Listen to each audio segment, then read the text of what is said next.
वसुदेव सुदम देवम कंसाडूरमर्दनम देवकी परमानंदम कृष्ण वंदे जगद्गुरु। आप सभी प्रभु प्रेमियों को मेरा प्यार भरा राधे राधे। आज हम इस वीडियो में चर्चा करने वाले हैं जन्माष्टमी के संदर्भ में। जन्माष्टमी के लिए इस बार बिगेस्ट कंफ्यूजन है। बिगेस्ट मतलब बहुत बड़ा कंफ्यूजन है और कई मंदिरों में 26 तारीख को जन्माष्टमी मनाई जा रही है और कई मंदिरों में 27 तारीख को जन्माष्टमी मनाई जा रही है। अब मैं आपको थोड़ा सा समय बताता हूं। 26 तारीख को अष्टमी 8:20 पर प्रातः प्रारंभ हो रही है और 27 को 6:50 तक अष्टमी है। रोहिणी नक्षत्र जो है वो 26 को 10 बजे रात्रि से प्रारंभ हो रहा है और 27 को रोहिणी नक्षत्र 8:23 तक रात्रि में है। तो ये बात समझ में आ गई आपको। अब सुनिए, काफी लोग 26 को जन्माष्टमी मना रहे हैं, काफी लोग 27 को मना रहे हैं। 26 को मना रहे हैं क्योंकि वो लोग कह रहे हैं रोहिणी नक्षत्र रात्रि में 26 को आ रहा है, जिस रोहिणी नक्षत्र में भगवान श्री कृष्ण का प्रादुर्भाव हुआ, जन्म हुआ, वो ऐसा कह रहे हैं। परंतु 26 तारीख की मॉर्निंग में अष्टमी के तारीख को क्या बजे प्रारंभ हो रही है? 8:26 से। तो पहले सप्तमी भी है, उसमें पहले सप्तमी भी है और मैं आपको बताता हूं सप्तमी सहित अष्टमी यत्न पूर्वक वर्जित करें। बिना रोहिणी नक्षत्र के नवमी सहित अष्टमी का व्रत करें। ये कहां लिखा हुआ है? ये ब्रह्मवर्तत पुराण में लिखा हुआ है। इसको आप लोग समझ लें। और पूर्व सप्तमी से विद्ध अष्टमी नवमी के दिन सूर्योदय में एक मुहूर्त भी, एक क्षण भी अगर उदया तिथि में नवमी के दिन आती हो तो वही अष्टमी श्रेयस्कर है। ये पद्म पुराण में लिखा हुआ।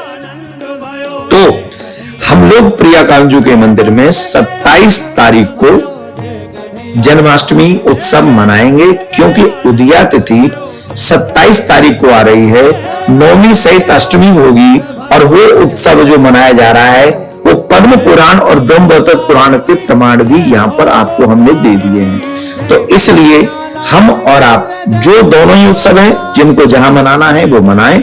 हमारा किसी से कोई वैसा नहीं है कि आप 27 को मनाएं, लेकिन उदया तिथि 27 तारीख को आ रही है, इसलिए प्रिया कांजू का जो जन्माष्टमी महोत्सव मंदिर में होगा वो 27 तारीख को होगा। अब एक और बात है, एक नहीं कई बातें अब हम इस वीडियो में आपको बताएंगे और ये वीडियो आपके लिए महत्वपूर्ण होगा।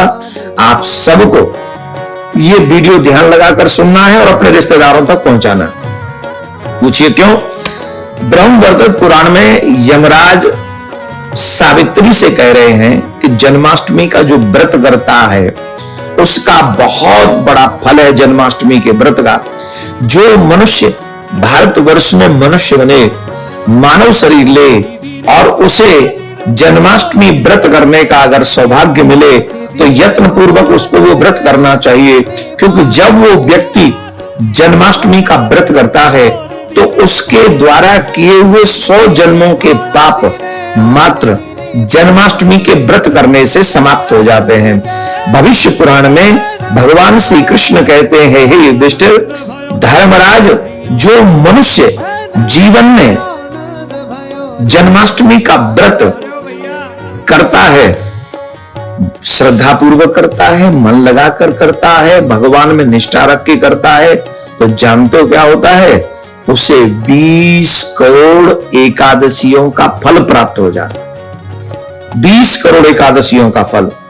वायु पुराण में भी यही माना गया है। ये बात आती है कि जो जन्माष्टमी के व्रत करने का बहुत बड़ा फल है। जो मनुष्य जन्माष्टमी के दिन अन्न खाता है, व्रत नहीं करता है और उस दिन भी अपने पेट को भरने का ही प्रयास करता है, वो मनुष्य निश्चित तौर पर नरकगामी होता है।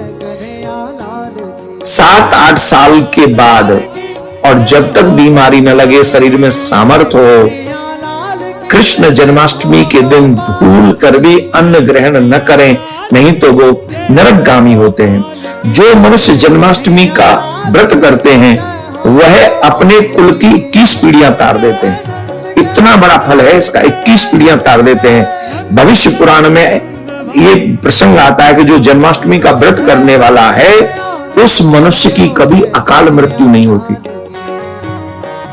कौन नहीं चाहेगा कि हम अकाल मृत्यु से न मरे? कौन नहीं चाहेगा कि हमारे बच्चे भी न मरे? तो आप सबसे हम प्रयास करेंगे, ये निवेदन करेंगे हाथ जोड़ के सभी सनातनियों से, अरे सौभाग्यशाली हम और आप कि हम और आप सनातनी ही जन्माष्टमी का व्रत कर सकते हैं, अन्य के भाग्य में नहीं है। हम लोग भारतीय हैं, फिर ऊपर से सनातनी हैं, हमारा परम सौभाग्य है। तो बढ़ चढ़कर हम भी और हमारे बच्चे भी उस दिन हमें जन्माष्टमी का व्रत करना चाहिए, और भूल कर भी उस दिन हमको अन्न न खाएं और न अन्न अपने बच्चों को खिलाएं, ये विशेष ध्यान रखें। और उस दिन हमें भगवान को भोग लगाना चाहिए, लड्डू गोपाल को। पहले क्या करना चाहिए? व्रत कैसे करें? सबसे पहले ब्रह्म मुहूर्त में उठें, स्नान करें और हम व्रत करेंगे ऐसा संकल्प करें, और फिर ज्यादा से ज्यादा मैं कुछ मंत्र बता रहा हूं, उन मंत्रों का जाप करें। और उन मंत्रों का जाप करते जितना ज्यादा से ज्यादा हो सके ये मंत्र आपको सिद्धि प्राप्त करा देंगे, भगवान की भक्ति प्राप्त करा देंगे। आपके जीवन में जो नाना प्रकार के क्लेश हैं, द्वंद्व हैं, उन द्वंद्वों का नाश कर देंगे। इसलिए बहुत जरूरी है कि हम और आप ये व्रत मन लगाकर करें और वो मंत्र जाप करें। तो मंत्र में बता रहा हूं, ओम क्लीं कृष्णाय नमः, ओम क्लीं कृष्णाय नमः, ओम क्लीं कृष्णाय नमः। और एक पूरा श्लोक है जिसे आप याद, अब मोस्टली आप लोगों को याद होगा, कृष्णाय वासुदेवाय हरे परमात्मने प्रणत क्लेशनाशाय गोविंदाय नमो नमः। इसका मतलब क्या हुआ? आपके जीवन के जितने भी क्लेश हैं, अगर जन्माष्टमी के दिन आप इन मंत्रों का जाप करते हैं, इस मंत्र का जाप करते हैं, ज्यादा से ज्यादा जाप करते हैं, हम तो कहते हैं 21 माला भी आपने कर ली, 31 माला भी कर ली, 51 माला भी कर ली, तो आपको इसका बहुत बड़ा फल प्राप्त होगा, बहुत बड़ा फल प्राप्त होगा। तो व्रत हमको करना है, और व्रत का पारायण कैसे करें, है ना? कई लोग कहते हैं कि जब भगवान का जन्म हो गया उसी समय हम पूरा कर देते हैं। मैं आपको उत्तम विधा ये बताऊंगा कि सूर्योदय के बाद ही व्रत का पारायण करना चाहिए। उत्तम विधा है कि जब सूर्योदय हो जाए, मतलब 28 तारीख को आप मॉर्निंग में पारायण करेंगे, 27 को आप व्रत करेंगे तो 28 को आप पारायण करेंगे, ठीक है? और अगर आप 26 को जन्माष्टमी मना रहे हैं तो 27 को सूर्योदय के बाद ही आप पारायण करेंगे। ये इस बात का विशेष ध्यान रखें। भगवान को धनिया और पंजीरी का भोग अवश्य लगाएं, भगवान को माखन मिश्री का भोग अवश्य लगाएं, सुंदर सुंदर वस्त्र धारण कराएं, पंचामृत से अभिषेक कराएं। यही मैं आप सबसे निवेदन करूंगा। विशेष भाव से, श्रद्धा से कृष्ण मेरे घर आ रहे हैं, ऐसा भाव मन में पाले। कैसा? मेरे ही घर कृष्ण पधार, लड्डू गोपाल मेरे ही घर में आ रहे, मेरे अपने कृष्ण की तैयारी मुझे करनी है। तो उस भाव से जब आप ये जन्माष्टमी मनाएंगे तो आपकी सारी मनोकामना सिद्ध हो जाएंगी। आपका सारा, और कुछ चाहिए भी नहीं ना, भगवान से क्यों चाहते हैं हम? भगवान के चरणों की भक्ति हमें प्राप्त हो जाए, हमारे लिए यही पर्याप्त है। तो मैं जन्माष्टमी पर आप सभी सनातनियों के लिए प्रिया कांजू से प्रार्थना करता हूं, रिद्धि सिद्धि यश वैभव सब कुछ आपको प्राप्त हो, मैं भगवान के चरणों की भक्ति के।